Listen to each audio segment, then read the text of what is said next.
La strumentalizzazione è la cosa più volgare che si possa essere di una persona che è talmente disperata da togliersi la vita.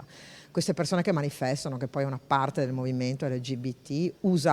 aveva usato il professor Bianco allora come bandiera di libertà e di coraggio e lo sta usando adesso da morto per i propri interessi politici. L'assessore regionale all'istruzione Elena Donazzan risponde alla richiesta di dimissioni avanzata anche con una manifestazione indetta a Venezia dalla rete degli studenti medi e dall'Unione degli Universitari, assieme ad esponenti politici tra cui il deputato Dem Alessandro Zan, rilanciando e accusando la controparte di strumentalizzazione e di un attacco subito per la coerenza tenuta da parte dell'esponente di Fratelli d'Italia nella drammatica vicenda della professoressa transgender che si è tolta la vita. Colpisce me perché ho sempre detto la stessa cosa, cioè che non si va a scuola, non si andava e non si va a scuola con l'idea di provocare, che il tema della propria sessualità è un fatto del tutto privato da rispettare, ma la scuola non può essere il luogo in cui ci si presenta da un giorno all'altro affermando qualche cosa, peraltro con quel modo, senza preparare la classe, senza preparare la scuola.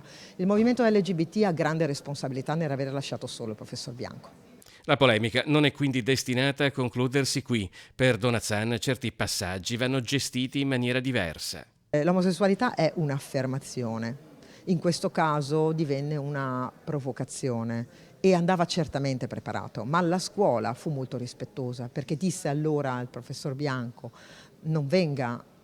in questo modo da un giorno all'altro, prima dobbiamo fare un percorso di preparazione, cosa che non avvenne.